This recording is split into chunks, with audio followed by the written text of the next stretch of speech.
বিপ্লবের একজন অন্যতম সিপাহসালার জনাব হযরত মাওলানা মুফতি সৈয়দ মোহাম্মদ ফয়জুল করিম শাইখে চরমনা।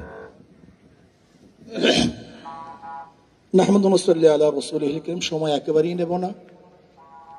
ভারত বিরোধী কথা হয়েছে। 53 বছর যারা শাসক ছিল সবাই ভারতের গোলামি করেছে। ঠিক। আসলে যারাই শাসক ছিল এবং যারা ক্ষমতায় যাওয়ার চিন্তা করতেছে তারাও ভারতের দালালি শুরু করেছে অলরেডি। আর বাংলাদেশের 53 বছর যারা ক্ষমতায় ছিল তারা কেউ এই জনগণের আশা এবং আকাঙ্ক্ষার পুনরাবৃত্তি ঘটাতে পারেনি।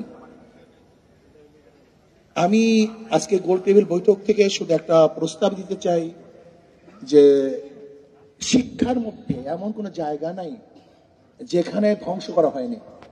এখন যদি বলেন যে আপনি ইসলামী শিক্ষা সেখানে দিবেন, মধুর সাথে যদি আপনি বিষ মিশ্রণ করেন সেই মধুতে কোনো কাজ হবে না। শুধু ইসলামী শিক্ষা দিলেই হবে না, বরং এই শিক্ষা যা সাজানো হয়েছে এর কোন অংশ আপনি বাদ দিবেন।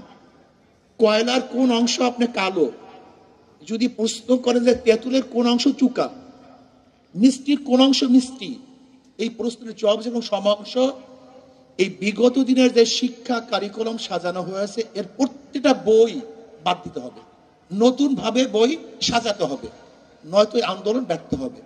আর একটা কথা হলো এই ইসলামী আন্দোলন বাংলাদেশ 5ই জুলাই বৈষম্য বিরোধী আন্দোলনের 5ই জুলাই থেকে শুরু করেছে। 4 আগস্ট শাহবাগে আমি বলেছিলাম বিকালে যে আগামী 5 তারিখ জনগণের গণভবন জনগণ দখল করবে। আল্লাহর কি কৃষ্ণা কাকতালীয় ভাবে সেই 5 তারিখই দখল হয়েছে, কিন্তু বৈষম্য বিরোধী ছাত্র আন্দোলন ইসলামী আন্দোলনের খবরও নেয় না যে তারা কোথায় আছে, কি করবে, কি করতেছে। আজকে বাংলাদেশে এত পরিবর্তন হয়েছে, আমি প্রশ্ন করি ইসলামী আন্দোলনের সাথে কি পরামর্শ করা হয়েছে? অথচ যারা যেই সমস্ত দলের মহাসচিব ডিক্লার দিয়েছে, ঘোষণা দিয়েছে যে আন্দোলনের সাথে আমরা সম্পৃক্ত নই, তাদের হুকুম চলতেছে আর আমরা জীবন বাজি রেখে মাঠে ঝাঁপিয়ে পড়েছিলাম গুলির সামনে, অথচ আমাদের খবরও নেই। এখানেই তো বৈষম্য শুরু হয়েছে। বৈষম্য বিরোধী আন্দোলন তো বৈষম্য এখান থেকে শুরু হয়েছে। এই বৈষম্য বিরোধী আন্দোলন যদি এখান থেকে বৈষম্য শুরু হয়, মনে রাখতে হবে প্রথম ছিদ্র হয়, সেখান থেকে প্রলয় সৃষ্টি হয়। ইসলামী আন্দোলনকে যদি বৈষম্য বিরোধী আন্দোলন গুরুত্ব না দেয় তাহলে ইসলামী আন্দোলনের প্রথম তাদের বিরুদ্ধে মুখ খুলতে বাধ্য হবে। এবং রাখতে হবে ইসলামী আন্দোলন সবসময় সত্য এবং সঠিক কথা বলে আসছে, বলতে থাকবে, বলবে ইনশাআল্লাহ। আমরা জীবন বাজি রেখে ঝাঁপিয়ে পড়েছিলাম।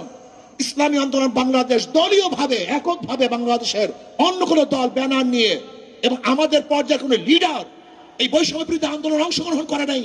ইসলামী আন্দোলন বাংলাদেশ আমাদের পর্যায়ে লিডার জীবনের বাজি রেখে বৈষম্য বিরোধী আন্দোলন সাকসেস করেছি।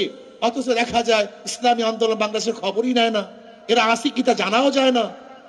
যারা নিজেদের নাম ব্যক্ত করতে লজ্জা পেয়েছে, ব্যক্ত করে নেই, তাদেরকে গুরুত্ব দেন আর বৈষম্য বিরোধী আন্দোলনের বৈষম্য বিরোধী কথা বলবেন, এটা হয় না।